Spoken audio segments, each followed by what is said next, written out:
Welcome back, everybody. So the biggest annual gathering of UFO fans and fanatics is taking place in Arizona. Right now, it is the 20th annual UFO Congress, and it's a place where people who say that they've encountered UFOs can swap stories with others who say the same thing. It's also a convention where people can share their theories on alien life and on possible U.S. government attempts to cover it up. Leslie Kean joins me now live to talk about this. Leslie, good to have you with us. She is the author of UFOs, Generals, Pilots, and Government Officials Go on the Record. So explain to us, is anyone really going to this conference to debunk the idea that there's alien life out there, or are really the speakers here preaching to the choir?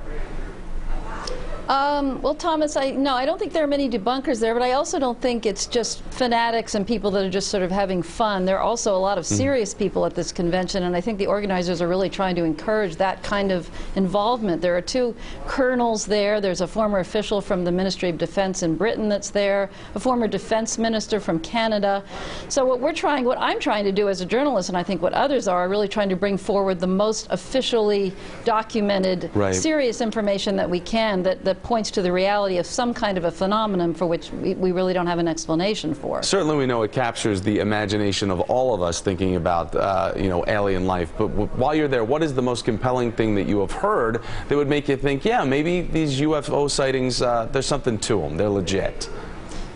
Yeah, I mean, there is a lot of very compelling information. Now, we don't know about alien life, because I'm not willing to draw that conclusion, but I've studied this for 10 years, and I've brought forward a lot of very high-level sources in my book, and we do know that there is official documentation for some kind of physical phenomenon that behaves in extraordinary ways, that's been documented on radar, in photographs, by military investigators, multiple witness cases, some of them so well documented officially, and again, only officially by militaries, that they really can't find any explanation for them based on our own technology. So it opens up the question of the possibility that some of them may be visitors from elsewhere, but we don't know that yet. We got a lot more work to do before we really figure that one out. All right, so we talk about the most compelling. Let's move to the other side of things. What are some of the most absurd things that are being said about UFOs at this conference?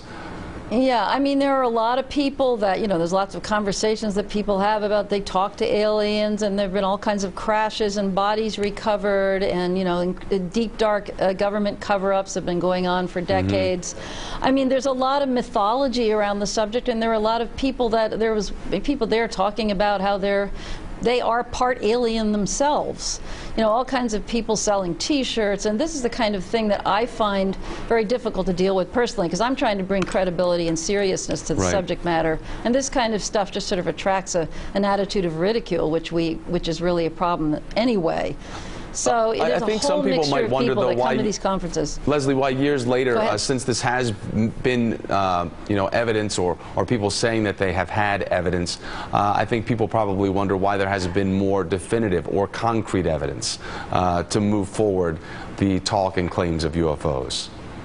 Yeah, I mean, it's a really good question, because there is so much great documentation, but you're right, we need something definitive, and I think one of the reasons we don't have something more definitive is that our own government is kind of in denial about wanting to be involved. I mean, they just don't want to be involved with this issue, and I think if our government could at least acknowledge that there's something worthy of investigation here and join with other countries that are already investigating this, then we might really learn more about it. But there's sort of a block now because of the government's distance from the whole subject, and people are very afraid of the ridicule associated with it. So I'm working very hard to try to change that, and so are a lot of other people. Leslie, thanks for coming on today. We really appreciate your time. Take care. Thanks for having me, Thomas.